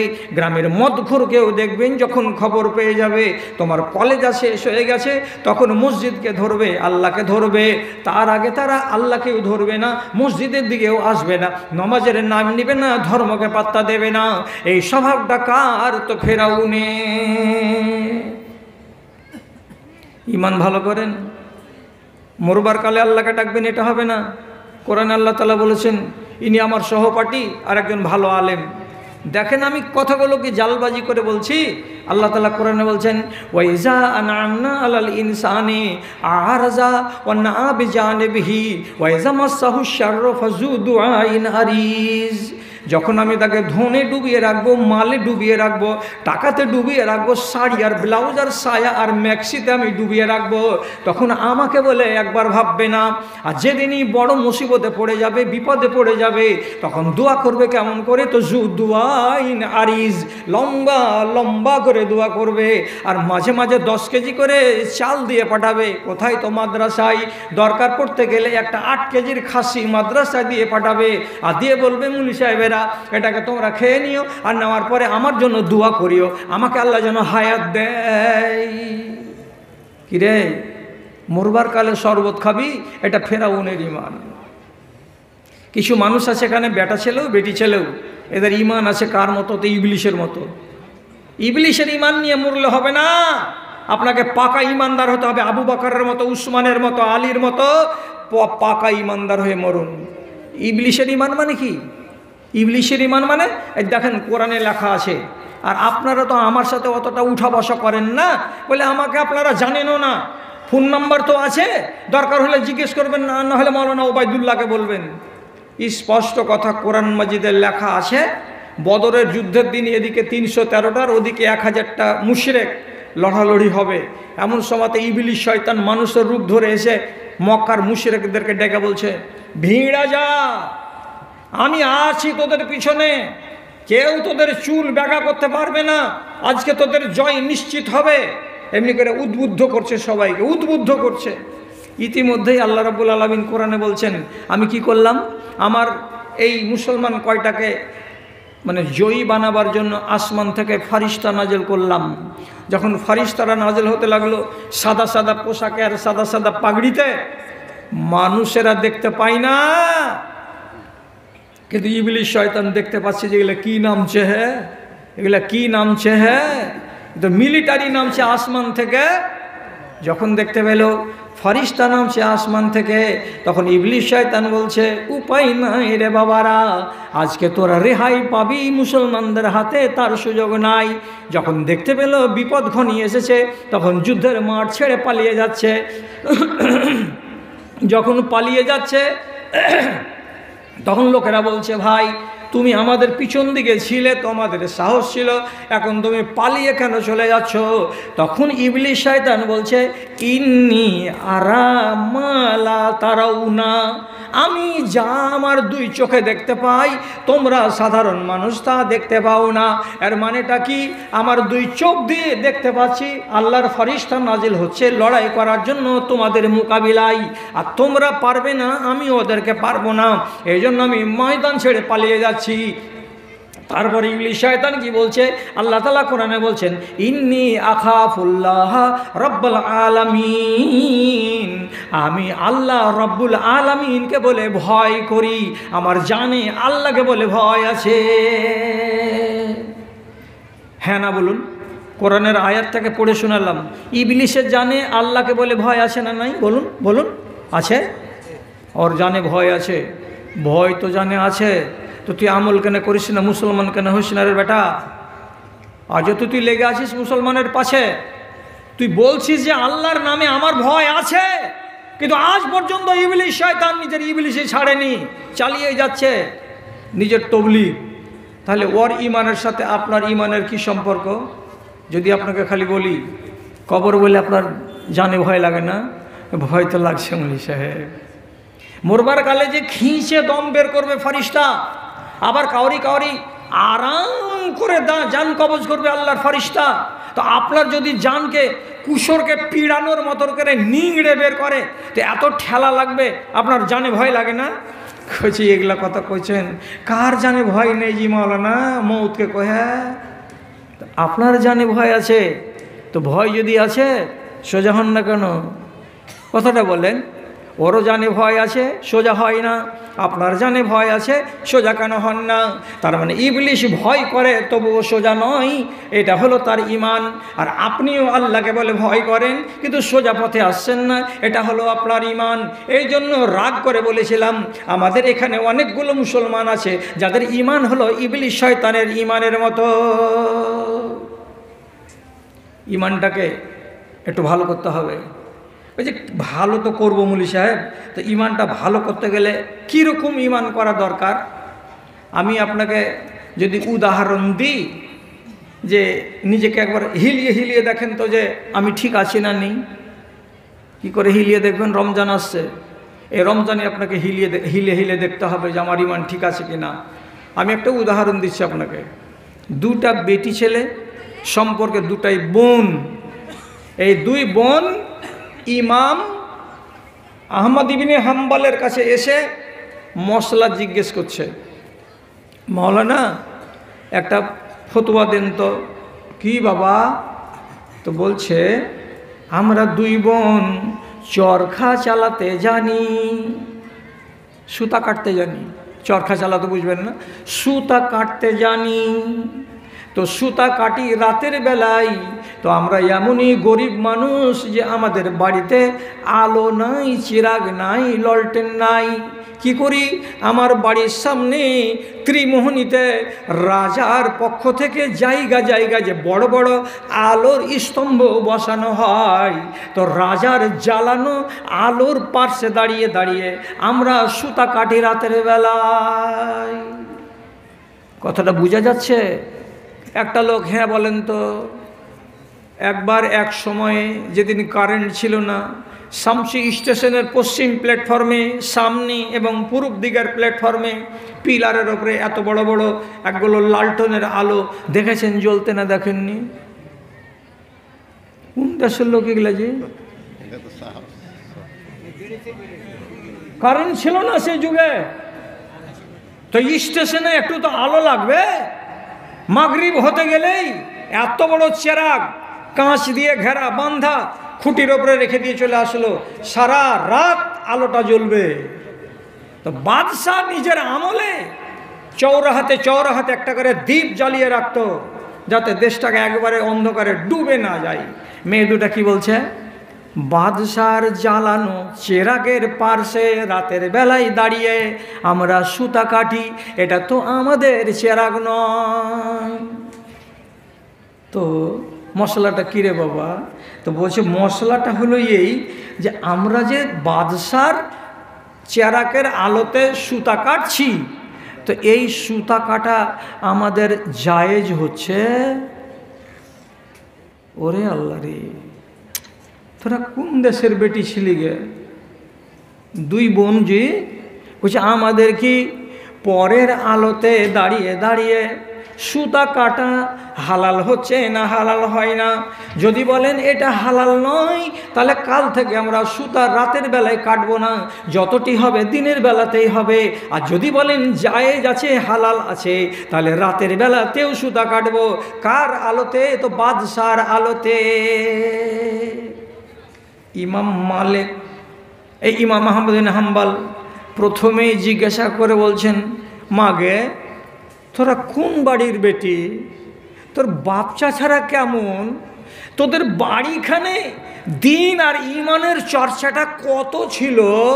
তোরা কি আল্লাহ তাআলা এত বড় পরেশগার আর এত বড় দিনদার করেছে যে রাস্তার কিনারার আলোতে সুতা কাটবি বাদশার চেরাকের আলোতে? তো এটা হালাল হচ্ছে না হারাম হচ্ছে? এত বড় মশলা তোরা জানতে আলি? তোদের ইমানকে আল্লাহ তাআলা কত মজবুত করেছে রে মা। তখন বলছে, আমাদের পরিবারের নাম হলো বিশির আল হাফি, এটা হলো আমাদের দাদাজি, ইনি ছিলেন পরেশগার দিনদার আল্লাহওয়ালা, উনার পরিবারের আমরা লোক, উনার আমরা পতিন, আমরা হারামে হাত লাগাই না, মুখ লাগাই না, আমরা আল্লাহর নাফরমানি জীবনে একটা রতি পরিমাণে করিনি, করব না। হারাম যদি হয় তো জীবনে ওই আলোতে আমরা সুতা কাটতে যাব না। ইমানকে লাভবেন? লেপে দেখেন, এগুলো ইমান। যদি আপনি এটা বুঝতে না পেরে থাকেন, তাহলে আবার আপনাকে বলছি, ইব্রাহিম বিন আদহাম আজকের কথা নয়, সে অনেক দিন, তার মানে কি ধরে নিন 1200-1100 বছর আগেকার কথা। একটা ইব্রাহিম বিন আদহামের মতো লোক তোয়াফ করেছে। কাবার তোয়াফ করার পরে সাফা মারওয়া দৌড়ানোর পরে পানি পান করতে হয়, হ্যাঁ না বলুন? পানি পান করতে হয়। সাফা মারওয়া দৌড়াবার পরে জমজমের পানি পান করতে হয়। তো জমজমের ইন্দারার কাছে এসে দাঁড়িয়ে আছে সোজা পাগলা হয়ে। একজন লোক জিজ্ঞেস করে বলছে, আওয়ালা তাশরাবু জমজমা, এই জমজমের পানি পান করবে না? সাফা মারওয়া দৌড়ে আসার পরে যে জমজমের পানি পান করতে হয়, তো পানি পান করবা না? পানি উঠাও আর পান করো। তখন বালতি থাকতো এইখানে, বালতি ডুবিয়ে পানি উঠাও, পানি পান করো। তো ইব্রাহিম বিন আদহাম কি বলছেন, হাজা দালবুস সুলতান, ও ভাই পানি তো পান করব, কিন্তু আমার কাছে বাসন নাই, আমার কাছে রশি নাই, দড়ি নাই। দড়িতে বাসনটাকে বাঁধবো আর বেঁধে ইন্দারাতে নামিয়ে পানি তুলবো, আর তোলার পরে আমি জমজমের পানি পান করব, এরকম ব্যবস্থা নাই। লোকটা বলছে, এই যে বালতি রাখা আছে, বালতিটাকে ডুবাও, ডুবিয়ে পানি তোলো। তখন বলছে, এটা বালতি আমার নয়, এটা হলো এই এলাকার আমিরের বালতি। আমির যদি আমাকে অনুমতি না দেয় তো তার বালতি ইন্দারায় ডুবানো যাবে না। অতএব আমিরের কোথায় বাড়ি আমি তাকে চিনিও না, এবং তার বিনা অনুমতিতে এই বালতিটা তার ইন্দারায় নামাতে পারবো না। ইমান খুঁজছেন? ইমানের দিকে তাকান। আপনার ইমান তো চানাচুরে বিক্রি হয়। কি ইমান পুষে রেখেছি আমি আর আপনি? আল্লাহজি বাড়ির মেন গেটে এত বড় পাথর কিনে এনেছেন, কোটি টাকার বাড়ি বানাবার পরে ওতে কি ছবি লাগানো আছে? তো কাবার ছবি। আজকাল যারা টাকাওয়ালা তারা পাথর বসা বাড়ি বানাচ্ছে, আর পাথর বসানো বাড়ির মেন জায়গাতে কাবা ছাপানো আছে বড় করে, আর নিচে লেখা আছে আরবিতে, উপরে লেখা আছে আল্লাহ, আর নিচে লেখা আছে আরবিতে আজ্জা ওয়া জাল্লা। এত পাক নাম আর পাক কথা লেখা আছে। কোথায়? এর বাড়ির ডাইনিংয়ের মেন জায়গায়। আপনি ওকে জিজ্ঞেস করেন, আমজাদ আলী কোথা থেকে এলে? বিশুদ্ধবাড়ি হাট থেকে এলাম। এখন কয়টা বাজছে? বলছি এখন তো 7:30 বাজছে। জোহর কোথায় পড়েছিল? বলছে ধর, নামাজ পড়ার টাইম পাচ্ছি হাটে নাকি? আসর কোথায় পড়েছিল? ওইখানেই কেটে গেছে। মগরব কোথায় পড়েছিল? চরখির মোড়ে একটু গল্প করছিলাম। এশারের নামাজ কখন পড়েছিল? ওই যে এশারের নামাজ আমি তো রাস্তাতে ছিলাম রে, কখন নামাজ পড়লাম? তো এখন তুমি বাড়ি ঢুকলে তোমার চোখের সামনে কাবা, আর কাবার উপরে লেখা আছে আল্লাহ, আর তার নিচে লেখা আছে আজ্জা ওয়া জাল্লা। যেই আল্লাহ রাব্বুল আলামিনের পবিত্র ঘরকে নিজের দেয়ালে সাজিয়ে রেখেছো, আর সেই আল্লাহ রাব্বুল আলামিনের কাবাকে সামনে করে কিবলা মনে করে তোমাকে দিনে আর রাতে যে 30 রাকাত নামাজ পড়তে হয়, 17 রাকাত ফরজ, 12 রাকাত সুন্নাতে মুআক্কাদা, আর 1 রাকাত হলো বেতর, এই নামাজটি নাই। তোমার মতন হারামি লম্পট, তোমার মতো ছ্যাঁচোর চোর, তোমার মতো 2 নম্বর পোকা লাগা মুসলমান ভারতবর্ষের মাটি তার কটা আছে বলো? ফাজিলামো করার জায়গা পাও না। কি মেন গেটে লেখা আছে আরবিতে হাজা মিন ফাজলে রাব্বি। এটা কার কথা? নবী সুলাইমানের কথা। উনাকে আল্লাহ রাব্বুল আলামিন সারাটা জমিনে পূর্ব এবং পশ্চিমের মালিক বানিয়েছিলেন। এত বড় তিনি রাজার রাজা হয়েছিলেন। তিনি শুকরানা আদায় করতে গিয়ে তিনি বলেছিলেন হাজা মিন ফাজলে রাব্বি, এটা হলো আমার রবের দান আমার উপরে, এটা আমার রব আমার উপরে বকশিশ করেছেন, দান করেছেন। কে বলেছিলেন? নবী সুলাইমান। তাহলে আল্লাহর শুকরিয়া আদায় করছেন। আপনার বাড়িরও মেন গেটে লেখা আছে আরবিতে, টাইলস কিনে পাওয়া যায় হাজা মিন ফাজলে রাব্বি, এটা আমার রবের দান, এটা আমার আল্লাহর দান। আল্লাহ দান করেছে। পঞ্চায়েতের কতটি টাকা মেরেছিস মনে আছে তো? হারামি টাকা দিয়া বাড়ি বানিয়ে তুই বলছিস ফাজলে রাব্বি? তোর ইমানের খবর আছে? তোর ইমানের খবর আছে?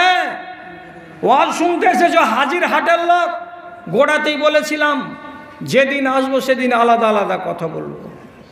ইয়াহিয়া বিন আকসাম বলে একজন বড় মুহাদ্দিস, তার বাড়িতে ছিল একটা তার বান্দি, কেনা মেয়ে ছেলে লন্ডি। বান্দিকে বিক্রি করা জায়েজ। উনি তার বান্দিকে একদিন বিক্রি করে দিলেন হাটে নিয়ে গিয়ে। নতুন মালিকের বাড়ি গেল এই বান্দি যাওয়ার পরে ফজর হয় কটার সময়? 5টার সময়। ও জাগে কয়টার সময়? 4:30টার সময়। 4:30টার সময় জেগে গিয়ে এবার বাড়িতে তাহাজ্জুদের নামাজ পড়ে। তো ইয়াহিয়া বিন আকসাম তার আগেকার মালিকের বাড়িতে প্রতিদিন রাত 4:30টার সময় জেগে ও তাহাজ্জুদের নামাজ পড়ে। তো ওর বাড়ির সবটি লোক তাহাজ্জুদের নামাজ পড়ে, ওর অভ্যাস হয়ে আছে। নতুন মালিকের বাড়ি এসেছে, বিক্রি হয়ে চলে গেছে পিণ্ডলতলার মালিকের বাড়ি গিয়ে এই বাঁধি এবার রাত্রি 4:30টার সময় জেগেছে, অজু বানিয়েছে, আর বানার পরে তখন বলছে আমি একাই নামাজ পড়ব, আমার মালিকের বউ বেটা, আমার মালিক মালকিন এরা নামাজ পড়বে না? তখন মালিকের দরজার কাছে যেমনি করে ঠক ঠক ঠক ঠক করে বাজাচ্ছে। কে? তো বলছে আমি আপনার লন্ডি। কি হয়েছে? উঠেন, নামাজের টাইম হয়ে গেছে, নামাজ পড়বেন না? তখন কইছে মালিক বিছানাতে শুতে শুতে কইছে আসবাহানা, ফজর হয়ে গেছে? তখন বলছে না না না ফজর হয়নি। হাট, কেখানে আছিস যা। ও তো এক ধাক্কা খেয়ে হলো বেটার ঘরের কাছে যে ঠক ঠক ঠক ঠক করছে। কে? আমি আপনাদের কাজের মেয়ে বান্দি। তো উঠেন, নামাজ পড়েন। তখন বেটা আর বউ একসাথে আওয়াজ করে বলছে আসবাহানা, সকাল হয়ে গেছে, ফজরের টাইম হয়ে গেছে। বান্দিটা বলছে না না না না না ফজরের আজান হয়নি, এখন তাহাজ্জুদের টাইম চলছে। বেটাও এখান থেকে জোরে আওয়াজ করে বলছে যা, আমদাজি এখন রাত 4:30টার সময় তো উঠেতে এসছে, যা এখান থেকে যা। ইয়ে উঠলো না, ইয়ে উঠলো না, এ উঠলো না, কে উঠলো না। নিজে একাই নামাজ পড়লো। পড়ার পরে সকাল 6টার সময় ওর এখনকার মালিককে ডেকে বলছে মালিক কিরে, কইছে একটু টোটো ধরবো, ধরার পরে এখান থেকে বাটনা হয়ে রসুনগঞ্জ হয়ে হাঁড়িকোল হয়ে হাজিরহাটের কাছে আমার আগেকার মালিকের বাড়ি। আমি আমার আগেকার মালিকের সঙ্গে একটু দেখা করব, তার জন্য আমাকে যেতে দাও। আমি আবার সন্ধে হওয়ার আগে আগে তোমার বাড়ি ফিরে চলে আসব। যেতে দাও মালিক, একবার যেতে দাও। তখন ওর নতুন মালিক বলছে, তোর যদি জরুরি কাজ থাকে তাহলে তোর পুরানো মালিকের বাড়ি যা, হাজিরহাটে যাবি, আবার বিকেলবেলায় ফিরে চলে আসবি। এলো কটার সময়? তো বেলা 10টার সময়। তার পুরাতন মালিকের বাড়িতে উঠে ইয়াহিয়া বিন আকসামের সামনে বসে গিয়ে ঝরঝর ঝরঝর করে চোখের পানি ঝরাচ্ছে। ইয়াহিয়া বিন আকসাম বলছেন, এরে বান্দি, কাঁদছিস কিসের জন্য রে? তোর চোখ দিয়ে পানি ঝরছে কেন রে?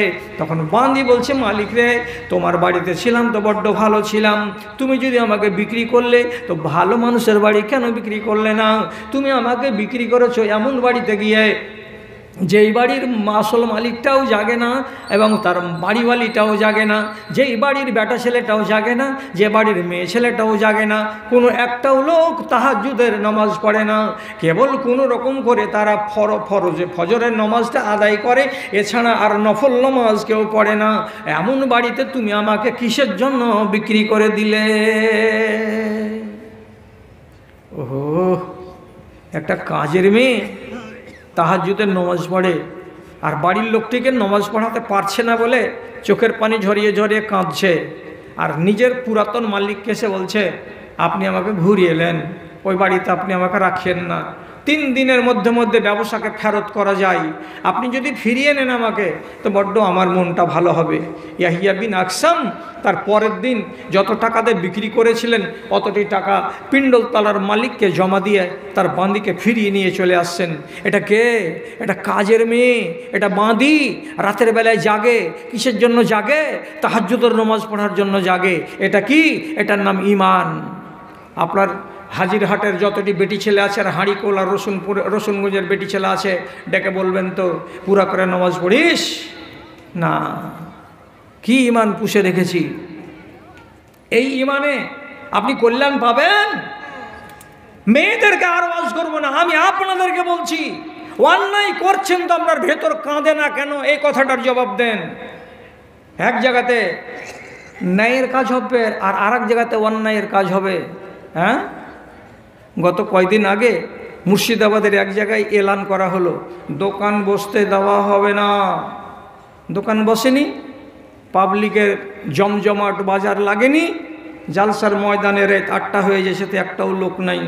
তো যে মৌলবি সাহেব দোকানটাকে বন্ধ করেছিল, ওই মৌলবি সাহেবকে রাত 8:30টার সময় গাঁয়ের লোক এসে দিল উত্তম মধ্যম ধুলাই, শালা তোর লেগে দোকান বসলো না, আর তোর জন্য জালসা জুড়লো না, আর মাদ্রাসার টাকাও হলো না। মৌলবি সাহেব তো মেয়ের খেয়ে ধুম। তারপরে রাত্রি 8:30টার সময় মাইক ধরে এলান করে বলছে, যারা যারা কাজকার দোকানদার আছো, দূরেরগুলো তো বাড়ি চলে গেছো, এবারে এসো, এসে দোকান লাগাও। জালসার চারিদিকে যেখানে যেখানে জায়গা পাবে, বলতে নেই 15 মিনিটের ভেতরে পাছা কুদাটাও বসে গেল। ওটাকে কী কয় যে ছেলে পেলে পাছা কুদায় না একটাতে এমনি এমনি করে, জগিং জগিং জগিং বা জাম্পিং, জাম্পিং বসলো, মূর্তি বসলো, হয়ে পড়া বাচ্চাগুলাকে ওপরে পৌঁছে দাও, গড়তে গড়তে নিচে আসবে, ছেলে পেলে হাসবে আর খেলবে, ওর মা দাঁড়িয়ে দাঁড়িয়ে দেখবে, ওর মার ভিতরে খেলে সুটসুট করবে, একবার হামি চড়তে পারতুম। ওটাও বসলো, চুরির দোকান বসলো, বেটি ছেলে হুড়াহুড়ি করে ঠেলাঠেলি করে বাজারও করলো, আর রাতের বেলায় কি হলো, জালসাও হলো, আর সকালবেলায় মাদ্রাসার 1.5 লাখ টাকা আয় হলো। বুঝতে পারছেন তো? হাজিরহাটের লোক আপনারা বলছেন যে মেলা বসতে দেওয়া যাবে না। শুধু কি এইখানে আওয়াজ উঠেছে?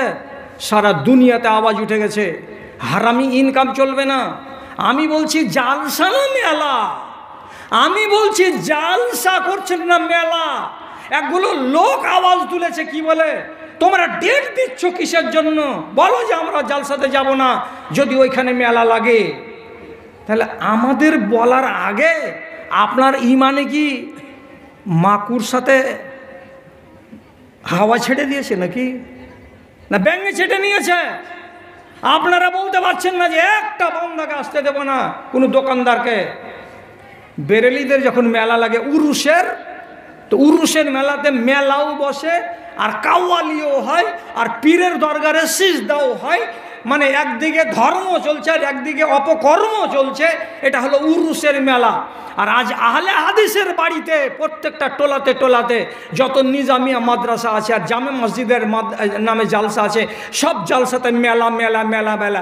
আরে জাতি আমার, তোদের ইমানে কি পোকা লেগে গেল যে জালসার দিন কেন মেয়ে ছেলের নাকমাসি বিক্রি হওয়ার দোকান লাগবে আর ফেয়ার অ্যান্ড লাভলি বিক্রি হওয়ার দোকান লাগবে? তোমাদের ইমান কি মারা পড়ে গেছে নাকি যে আমরা বক্তারা ইউনিয়ন করে বলবো যে না আমরা যাব না? তোমরা যদি বলে দাও একটা বসতে দেওয়া হবে না, কোন মায়ের লাল বসতে পারে আমি দেখি? ওগুলা ইমান আছে? আর জালসা কমিটি মানা করলে ওই গায়ের উত্তর মাথাতে গিয়ে দক্ষিণ মাথাতে গিয়ে বসে দিল, আহারকে জমিতে বস, বস এখানে বস। বাহারে তোর ইমান রে। এই ইমান নিয়ে কবরে একবার যেয়ে দেখ, এমন রেলা খাবি তখন না বুঝতে পারবি যে দিন ইসলামকে মজাক করা আর ইমানকে নিয়ে ঠাট্টা করা এর ঠেলাটা কত বড় আছে, সেদিন তুই টের পেয়ে যাবি। আস্তাগফিরুল্লাহ। অন্যায় করবে তারপরে তোমার ইমান কাঁপবে না মানে? আমার কথার দিকে খেয়াল করেন। আর ওয়াজ নাই, শেষ করে দিলাম, শেষ। অন্যায় কাজ করতে গেলে ভেতর যেন কাঁদে, আপনি মুমিন। অন্যায় করার পরে আপনার ভিতর যদি হাসে, আপনি চেরাগ জ্বালিয়ে খুঁজবেন, অন্তরে ইমান পাবেন না। কি একটা মহিলার কথা বলতে গিয়ে ওইটা বললাম, আর একটা পুরুষ লোকের কথা বলছি আর বলে আপনাকে ছেড়ে দিচ্ছি, কেন যে ঘড়িতে বেজে গেছে এখন 12টা 20 মিনিট। কথাটা কি বলছি, আমার শেষ কথাটা আজকের মতো।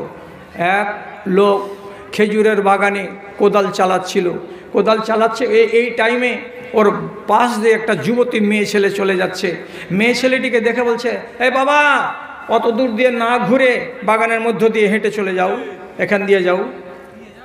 যখন মধ্যখান দিয়ে মেয়ে ছেলেটি হেঁটে যাচ্ছিল এপার থেকে ওপার, তখন এই ছেলেটা, এই সাহাবিটা বলছে, আমি কি করলাম, ওই মেয়ে ছেলেটিকে ফাঁকা পেয়ে আমি জড়িয়ে ধরে নিলাম। এবং আর কি সহি হাদিস, ফাকাব্বালতুহা ওয়া লামাসতুহা গায়রা আন্নী লাম উজামিউহা। আমি মেয়ে ছেলেটিকে জোর করে ধরলাম, জড়িয়ে ধরলাম, তাকে চুমু খেলাম, তার শরীরে হাত দিলাম, সবই কিছু অন্যায় করে নিলাম, কিন্তু আমি তার সঙ্গে অন্যায় কাজটা করিনি, মানে সহবাস করিনি। এটা বাদ দিয়ে আমি সব অন্যায়টি করে ফেলে দিয়েছি। আর যখনই এই অন্যায়টা হয়ে গেছে, মেয়ে ছেলেটি চলে গেছে নিজের কাজে, আর এই আল্লাহর নবীর সাহাবী কোদাল বেলচাকে ফেলে দিয়ে হাঁটতে হাঁটতে চলে এসেছে বাড়ি। আর বাড়ি আসার পরে নিজে নিজে ভাবছে আর বলছে, আয় আল্লাহ, আজকে আমার ইমানের সত্যানাশ হয়ে গেল। ইমান আছে, ইমান আছে, কি করলাম, কি করলাম, এত বড় অন্যায় কাজ আমার দ্বারাই হয়ে গেল। তো ইমানটাকে টিপে টিপে দেখছে যে আল্লাহ, শেষ হয়ে গেল না আমার ইমান, আমার বুকে থাকলো, নিজের জবাব তৈরি করতে পারলো না। কি করলো শেষে, এক পা দুপা করে হাঁটতে হাঁটতে নাবিজির কাছে এসে স্পষ্ট ভাষাতে বলছে, রাসূল, আমার খেজুরের বাগানের পাশ দিয়ে একটা যুবতী মেয়ে ছেলে যাচ্ছিল, আমি তাকে জড়িয়ে ধরেছি, আমি তার শরীরে হাত দিয়েছি এবং আমি তাকে চুমু খেয়েছি, তবে তার সাথে আমি সহবাস করিনি। কি হবে আমার? ইমানটাকে দেখেন মানুষটা। মুসলিম শরীফের হাদিস, কি হবে আমার? ইমান যদি না বাঁচে তো সবই তো গেল রে ভাই। রাসূলুল্লাহ তখন বলছেন, আচ্ছা, আমি তো তোমাকে দেখতে যাইনি, কোনো মানুষ তো তোমাকে দেখতে পাইনি, আর ওই মেয়ে ছেলেটি এখানে এসে কেস করেনি, তো তুমি কেন বলতে এলে? কি দরকার ছিল তোমার বলার? তো বলছি যে রাসূল, এটা তো দিলের মালিক আল্লাহ, আর আল্লাহ রাব্বুল আলামিন তো আমার নড়াচড়া সব কিছু লক্ষ্য করছেন, দেখছেন। তা আমি কাউকে না বলতে গেলেও আল্লাহ রাব্বুল আলামিন দেখেছেন। আর আমার এতে যদি ইমান নষ্ট হয়ে যেয়ে থাকে, তো এই ইমান নিয়ে যদি কবরে যাই তো আমার কি দুর্গতি হবে, এই ভেবে চিন্তে আপনার কাছে এসেছি, আপনি আমার কিছু সুরাহা করে দেন। চিন্তা করে দেখেন, একটা ভুল করার পরে একটা মানুষের ভেতরটা কত কেঁপে উঠেছে। রাসূলুল্লাহ বলছেন, আমার কাছে এই সমস্যার সমাধান নিবে বলে আসার পর মসজিদে নববীতে নামাজ পড়েছ? তো লোকটি বলছে, জি এইমাত্র আপনার পিছন দিকে দাঁড়িয়ে মুক্তাদি হয়ে নামাজ পড়লাম 4 রাকাত জোহরের, এবং আর তার সাথে সাথে সুন্নাতে মুআক্কাদাও পড়ে নিয়েছি। রাসূলুল্লাহ যখন শুনতে পেলেন যে আমার পিছন দিকে দাঁড়িয়ে জোহরের নামাজ আদায় করেছে এবং আগে আর পরে যেটি সুন্নাত আছে সেইটি পড়েছে, তখন রাসূলুল্লাহ লোকটির দিকে তাকিয়ে তাকে আস্তে আস্তে করে আশ্বস্ত করে বলছেন, ইন্নাল হাসানাত ইউযহিবুনা সাইয়্যাত। ওরে আমার সাথী, ওরে আমার সাহাবী, তোমার ভেতরটা কেঁদে উঠেছে কি বলে? যে আমি একটা অন্যায় করেছি, তার জন্য আমার ভেতর কি হলো, ঈমান কি হলো বলে। শুনো শুনো শুনো, আল্লাহ রাব্বুল আলামিন বলছেন, কাবিরা গুনাহ যদি হয় তো চোখের পানি ঝরিয়ে রাতের বেলায় মাপ চাইতে হয়। 2 দিন 3 দিন 4 দিন 5 দিন 6 দিন, তাহলে মাপ হয়। আর যদি সাগিরা গুনাহ হয় তো সাগিরা গুনাহ মাপ চাইতে গেলে নমাজ পড়ে নমাজের মাঝখানে তুমি যদি 3 বার 4 বার আল্লাহকে বলো, আল্লাহ মাপ দাও, আল্লাহ মাপ দাও, তাহলে আল্লাহ রাব্বুল আলামিন নমাজ পড়ার কারণেই তোমার সাগিরা গুনাহগুলোকে সব ধুয়ে দেবেন, সব মাফ করে দেবেন। অতএব খেজুরের বাগানে যেটা পাপ করেছো, এই জোহরের নামাজ পড়ার কারণে তোমার সেই পাপ মাফ হয়ে গেছে। কেন? যে জোহরের নামাজে তুমি টোটাল 5 বার আল্লাহকে বলেছো, আস্তাগফিরুল্লাহ, আল্লাহ তোমার কাছে মাপ চাইছি, আল্লাহ তুমি আমাকে মাপ দাও, আল্লাহুম্মা গফিরলি, আল্লাহ তুমি আমাকে মাপ দাও। 4 রাকাত নামাজে কয়বার মাপ চেয়েছি? 5 বার। 5 বার কয়বার? পহিলা সিজদা থেকে উঠে কি দোয়া বলতে হয়? 2 জন লোক জলদি বলেন। পহিলা সিজদা থেকে উঠলেন তো উঠে কি দোয়া বলতে হয়? আল্লাহুম্মা গফিরলি ওয়ারহামনি ওয়াহদিনি ওয়াফিনি ওয়ারজুকনি। তো পহিলা শব্দটা কি? আল্লাহুম্মা গফিরলি, আল্লাহ আমাকে মাফ দাও। তো 4 রাকাতে কয়বার বলা হলো? 4 বার। আর শেষ বারের বার আত্তাহিয়াতে পড়লেন, দরুদ পড়লেন, দরুদ পড়ার পরে আল্লাহুম্মা ইন্নী যালামতু নাফসি যুলমান কাসীরান ওয়া লা ইয়াগফিরু যুনুবা ইল্লা আনতা ফাগফিরলি, আল্লাহ আমাকে মাপ দাও। 4 রাকাত নামাজে কয়বার মাপ চাইলেন? 5 বার। যে ব্যক্তি নামাজে আল্লাহর কাছে মাপ চাইছে সে ব্যক্তি নিশ্চিত সে মাপ পেয়ে যাবে। রাসূলুল্লাহ কি বললেন? নামাজ পড়েছে আমার পিছন দিকে, যাও তোমার সাগিরা গুনাহ মাপ। আমি অত লম্বা না করে শুধু এই কথাটাই বলছি, এই লোকটা মাঠে পাপ করলো আর করার পরে আমার ঈমান গেল না থাকলো, এটার উপরে চিন্তা বেড়ে গেল। আর আপনি কোন মুসলমানের মুসলমান, চায়ের দোকানে বসে বসে মগরব হজম হয়ে যাচ্ছে, আপনার ভিতর কেঁপে উঠে না একবারও? হ্যাঁ, হুকিং করে তার লাগিয়ে ক্রেশার মেশিন চালাচ্ছেন আর ধান ঝাড়ছেন আর নমাজে যাচ্ছেন। আপনি কেমন মুসলমান আমি ভেবে চিন্তা পাই না। আপনারা কেমন মা, কেমন বেটি, পরের বাড়ির বিয়েতে চলে যাচ্ছেন মাথার কাপড় ফেলে দিয়ে বেহায়ার মতো, আর প্যান্ডেলে আজনাবি বেটা ছেলের সামনে মুখামুখি হয়ে বসে খানা খাচ্ছেন। ঈমান কোথায় গেছে? হায়া শরম কোথায় গেছে জাতির? তওবা করেন, ঈমানটাকে সলিড রাখেন, ভালো ঈমান নিয়ে কবরে যান। দুনিয়াতে সুখী হবেন, আখেরাতেও সুখী হবেন। হাজির হাটে আজকের রাত্রিতে যতটি লোক এখন 12টা 25 পর্যন্ত আমার বয়ান শুনলো, সমস্ত লোকটির জন্য আমার দোয়া থাকবে আল্লাহ রাব্বুল আলামিনের কাছে। পরওয়ারদিগার, এ মানুষগুলো যতদিন বাঁচে আল্লাহ তুমি এদের ঈমানটাকে সলিড করে রাখো, বলুন আল্লাহুম্মা আমিন। এরা যেন কোনো দুর্নীতিতে না জড়িয়ে যায়, এরা যেন হালাল রুজি খায়, হারাম রুজি থেকে বেঁচে থাকে।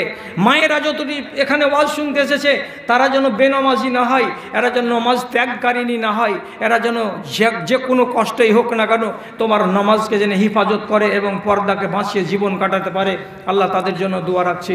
আচ্ছা, মসজিদের সেক্রেটারি ওর শ্বশুরের নামে দিয়েছে টাকাটা, মসজিদের সেক্রেটারি তার শ্বশুরের নামে 1500 টাকা দিয়েছে। এবার তো আপনারা একসাথে ময়দান খালি করে দিবেন। তো একসাথে পূর্ণিয়া থেকে ইসুফ আলী 5000 টাকা দান